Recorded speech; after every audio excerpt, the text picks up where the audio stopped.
Radhe Radhe friends, તો આજે આપણે કરવાના છીએ કલીવાળી શોર્ટ કુર્તીનું કટિંગ અને સાઈડમાં આપણે પોકેટ પણ લગાવશું.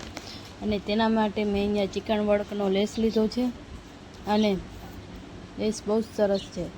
અને આ 2.5 મીટર ફેબ્રિક લીધું છે અને તેનું આપણે કટિંગ કરશું. જેના ઉપર મેં કલીનો ફરમો રાખ્યો છે અને કલીની લંબાઈ મેં 33 ઇંચ લીધી છે અને કલીના ઉપરના ભાગમાં પહોળાઈ મેં 4 ઇંચ લીધી છે અને નીચેની જે આપણે ઘેરની પહોળાઈ આવી તે મેં 9 ઇંચ લીધી છે. અને સ્ટિચિંગનું પણ મેં અંદર એડ કરી નાખ્યું છે. અને આપણે જે કમરનો ઉપરનો ભાગ હોય ચેસ્ટ સુધીનો ઉપરથી ને શોલ્ડર કનેથી અને ચેસ્ટ સુધી મેં કમરનો ભાગ લીધો છે. એ 14 ઇંચ આવ્યો હતો અને ત્યાં સુધી મેં સીધી કલી કટિંગ કરી છે અને ત્યાંથી પછી મેં નીચે ક્રોસ જવા દીધી છે, કારણ કે આપણે જેટલી ગોલાઈ અને ઘેર જોતી હોય તે મળી જાય. અને ઉપરના ભાગમાં જે આપણને ફિટિંગ અને ફિનિશિંગ જોઈએ તે પણ આવી જાય. તેના માટે મેં અહીંયા આગળ બધી કલીનું કટિંગ કરી લઉં છું ફરમો રાખીને. ડાયરેક્ટ કટિંગ કરવાની હતી પણ કલીવાળું મને એમ કે આમ કપડું આપણું બરાબર ફિનિશિંગ પ્રમાણે આવી જાય એટલે મેં કલીનું કટિંગ ફરમો રાખીને કરી છે. તમારે પણ કલીનું કટિંગ કરવાનો વિડીયો જોતો હોય તો કમેન્ટ કરજો. ને આવી જ રીતે આપણે બધી કલીને ફૂટ પનીરના મદદથી રાખી અને સીધી લીટી પાડીને દોરી લેવાની છે અને પછી બધી કલીને કટિંગ કરી નાખવાની છે.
આપણી બધી કલી કટિંગ થઈ ગઈ છે ને મેં 6 કલી રાખી છે, કારણ કે 5 જ કલી રાખવાની હતી. અમારી બેનનું કામ છે જે એને 6 રખાવી છે. અને આપણે આ બધી કલીને આવી જ રીતે સ્ટિચિંગ કરી લઈશું.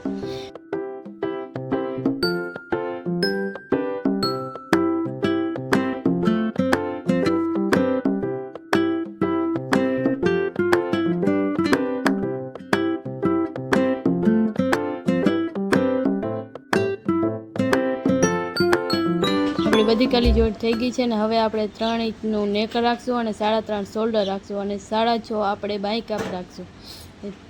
ત્યાંથી આપણે સીધી લીટી પાડી અને ગોલાઈ આપશું બાય કાપની.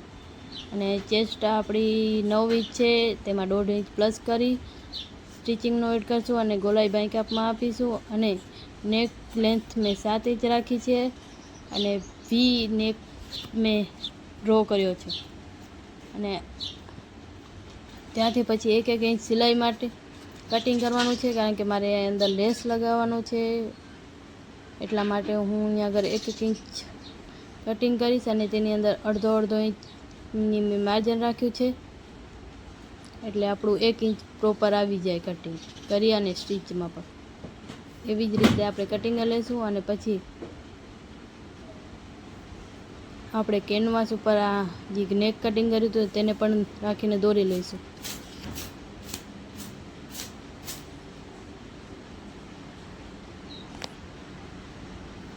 અને ત્યાંથી આપણે 1-1 ઇંચ અંદર લઈશું અને પ્લસમાં આપણે 1-1 ઇંચ સાઈડમાંથી લઈશું અને અંદર અડધો ઇંચ એક્સ્ટ્રા લઈશું, કારણ કે તે સ્ટીચમાં જતો રહે.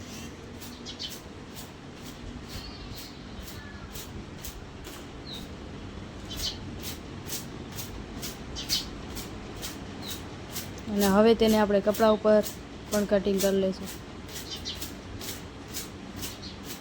જે આપણે કેનવાસમાં રાખ્યું તેવી જ રીતે આપણે કપડા પર પણ ડ્રો કરીને કટિંગ કરી લઈશું.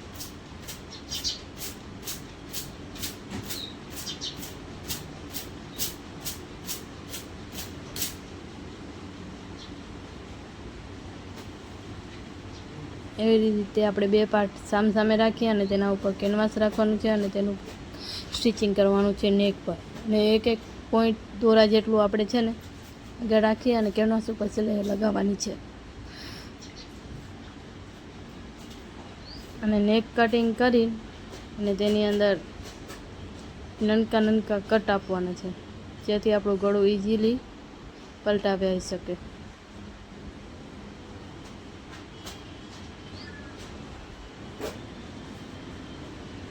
હવે આપણે એક દોરા જેટલી એટલે પોઈન્ટ જેટલી સિલાઈ મારી નેક પર ધાર સ્ટીચ. અને હવે આપણે તેને જે અંદરની જે આપણે નાખ્યું હતું ને કેનવાસ તેની ઉપર રાખી અને સ્ટીચ લગાવશું બંને ભાગને, કારણ કે આપણા દોરા બોરા કાંઈ દેખાય નહીં, એટલે પ્રોપર ફિનિશિંગની સાથે.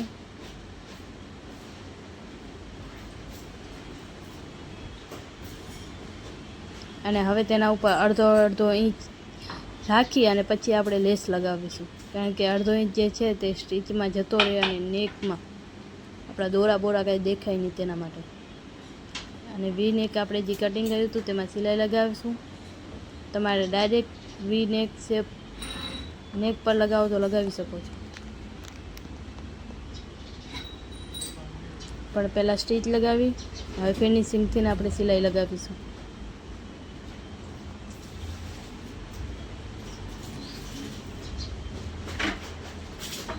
સ્ટીચ થઈ ગયું છે. હવે આપણે બાય કાપ કટિંગ કરી નાખશું. અને આગળના ભાગમાં મેં 2 દોરા જેટલી વધારે કટિંગ કર્યું છે. અને શોલ્ડર આપણે જોઈન્ટ કરી લઈશું. પાછળનું ગળું છે તે મેં 3 ઇંચ રાખ્યું છે. કુર્તી ટાઈપનું જે ટાઈપનું આવે છે એ ટાઈપનું આપણે 3 ઇંચ રાખીશું, એટલે અડધો ઇંચ સિલાઈમાં જતો રહેશે, એટલે અઢીનું આપણે તૈયાર મળશે. શોલ્ડરમાં અડધા ઇંચ સ્ટીચ લગાવી લઈશું. અને આવી જ રીતે આપણે ગળામાં પણ જેટલું આવે માર્જિન તેટલી આપણે સિલાઈ કરી લઈશું. અને અહીંયા આગળ